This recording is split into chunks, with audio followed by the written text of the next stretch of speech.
చంద్రబాబును నమ్మడం అంటే చంద్రముఖిని నిద్రలేపడమే. చంద్రబాబును నమ్మడం అంటే పులి నోట్లో తలబెట్టడమే. జగన్మోహన్ రెడ్డి గారు ఎన్నికలకు ముందు పదే పదే పదే పదే చెప్పారు. ఇంకా చెప్పాలంటే అర్థమయ్యే భాషలో చెప్పాలంటే చిలక్క చెప్పినట్టు చెప్పారు అందరికీ. ఎవరూ వినలేదు. ఎన్నికలైన తర్వాత కూడా అప్పుడప్పుడు ఒకటి రెండు సందర్భాల్లో చెప్పారు కానీ ఇక చెప్పాల్సిన అవసరం అయితే ఇక ఉండదు. ఎందుకంటే ప్రజలకు బాగా అర్థమైపోయింది కాబట్టి. చంద్రబాబు నాయుడు గారు చేసిన అప్పులు చెప్పినటువంటి అబద్ధాలకు సంబంధించి ఒక క్లియర్ పిక్చర్ని ఈరోజు మనకు చూపించారు. అందులో ప్రధానమైనటువంటివి కొన్ని మీకు చెప్తాను. పర్ క్యాపిటా విషయంలో కానీ, క్యాపిటల్ ఎక్స్పెండిచర్ విషయంలో కానీ, క్యాపిటల్ ఎక్స్పెండిచర్ సోషల్ సర్వీస్లో కానీ, టోటల్ డెట్స్లో కానీ ఏ విధంగా ఉంది, వాస్తవాలేంటి, చంద్రబాబు నాయుడు గారు చెప్పిన అబద్ధాలేంటి ఒక్కసారి మనం స్క్రీన్ పైన చూద్దాం. ఇది జగన్మోహన్ రెడ్డి గారు ఈరోజు ప్రజెంట్ చేశారు. Yes, capital expenditure on social service ఒక్కసారి చూడండి. చంద్రబాబు నాయుడు గారి 2018-19 మాత్రమే తీసుకున్నారు.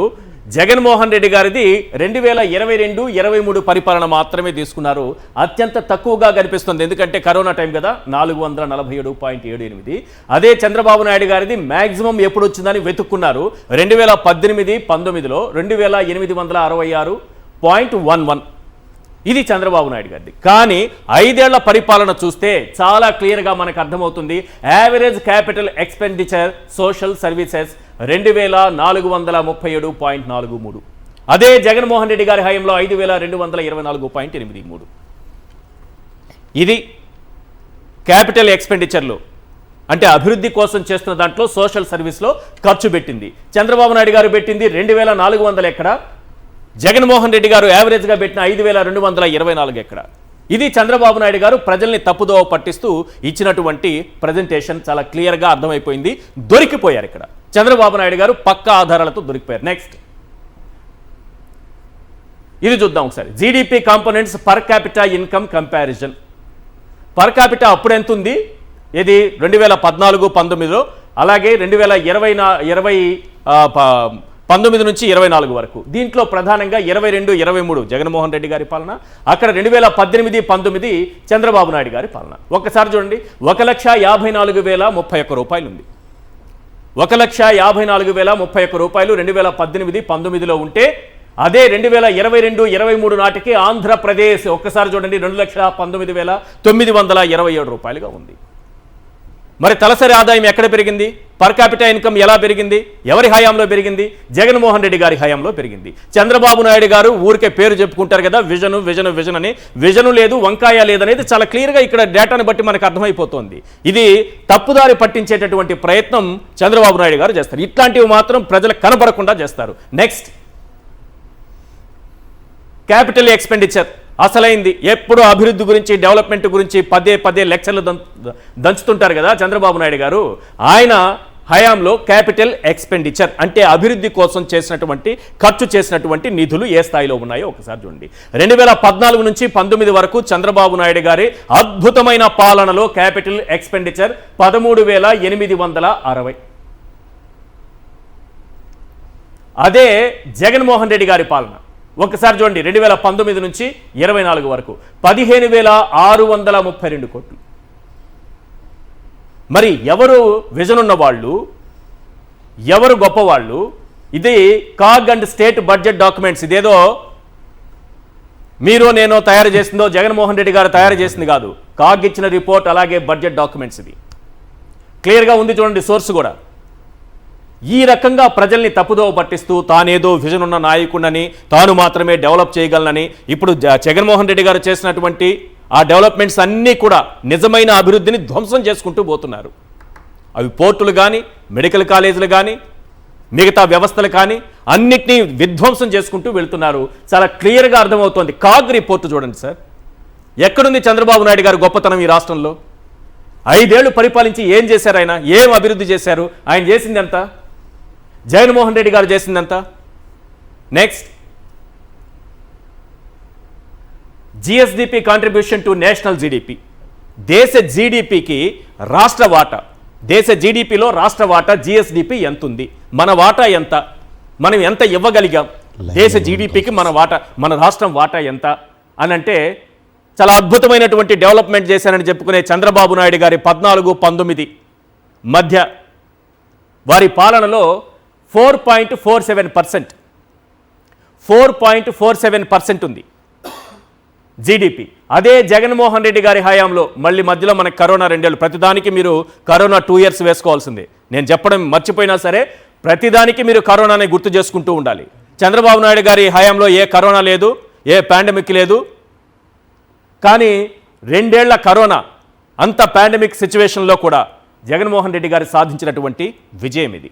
ఇక చంద్రబాబు నాయుడు గారు చెప్పిన అబద్ధాలు, అప్పుల గురించి ఒకసారి అది కూడా ప్లే చేయండి. జగన్మోహన్ రెడ్డి గారు 14 లక్షల కోట్లు అప్పులు చేశారని చంద్రబాబు నాయుడు గారు నాలుక అదే చెప్తుంది, రామోజీరావు గారు పేపర్ అదే రాస్తుంది. ఆఖరికి గవర్నర్ గారితో కూడా అబద్ధాలు చెప్పించారు 10 లక్షల కోట్లని. ఫైనల్గా ఏం చేశారు ఇక్కడ చూడండి ఒకసారి. Debt breakup. ఇదేంటి source? State budget presented in November 2024.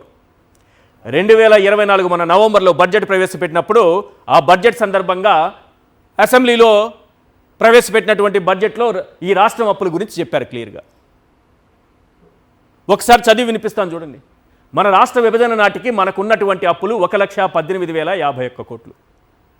ఆ తరువాత అది చంద్రబాబు నాయుడు గారు దిగిపోయే నాటికి as of 31st March 2019 Chandrababu Naidu గారు దాన్ని ఎంతకు పెంచారంటే 2,57,510 కోట్లకు తీసుకెళ్లారు.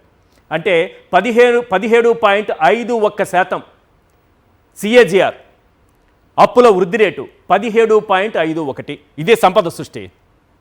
ఇదే నా సంపద సృష్టి. 1,18,000 కోట్లు ఉన్న అప్పుని 2,57,000 కోట్లకు తీసుకెళ్లారు. 17.51% వృద్ధి రేటు, అప్పుల్లో వృద్ధి రేటు మన చంద్రబాబు నాయుడు గారు సాధించిన విజయం.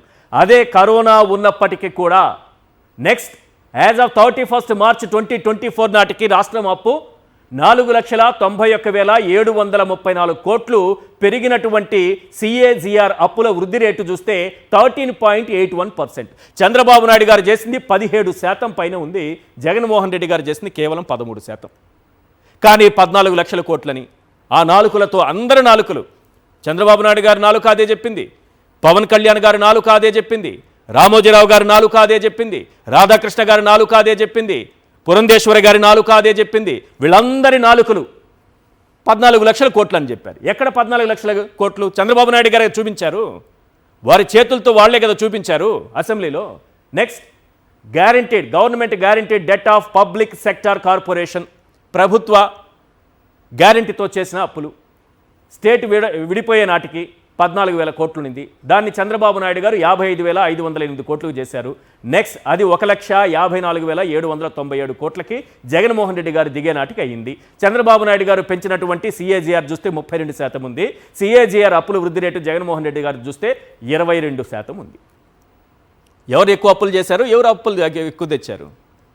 5 ఏళ్ల పాలనలో విధ్వంసం చేసి ఆ విధ్వంసాన్ని కప్పిపుచ్చి ప్రజలకు తెలియకుండా మసిబూసి మారేడుకాయ చేసి తాను ఏదో గొప్పగా అభివృద్ధి చేశారని చంద్రబాబు నాయుడు గారు చెప్పుకుంటారు. ఆఖరికి చూడండి, total state government debt and state government guaranteed debts అన్నీ కలిపితే మనకు రాష్ట్ర విభజన నాటికి 1,32,079 కోట్లుంటే చంద్రబాబు నాయుడు గారు యాజ్ ఆఫ్ 31st March 2019 నాటికి దిగిపోయే నాటికి అది 3,13,018 కోట్లుగా తేలింది. నెక్స్ట్ అంటే 19.54% వృద్ధి ఉంది అప్పుల్లో. నెక్స్ట్ టోటల్ అప్పులు, మన రాష్ట్రానికి ఉన్న అప్పులు, మనం తీర్చాల్సిన అప్పులు అన్నీ కలిపితే ఎంత వచ్చాయంటే జగన్మోహన్ రెడ్డి గారు దిగిపోయే నాటికి యాజ్ ఆఫ్ 31st March 2024కి లెక్కేస్తే 6,46,531 కోట్లు. జగన్మోహన్ రెడ్డి గారి హయాంలో అప్పుల వృద్ధి పెరిగింది కేవలం 15%. చంద్రబాబు నాయుడు గారు అప్పులు చేసింది 19%. ఆర్థిక విధ్వంసాన్ని సృష్టించి రాష్ట్రాన్ని భ్రష్టు పట్టించి సర్వనాశనం చేసి అవినీతిలో ముంచేసి పన్నులతో బాధేసి ఈ రకంగా చేసి రాష్ట్రాన్ని అప్పుల్లో ముంచింది చంద్రబాబు నాయుడు గారు.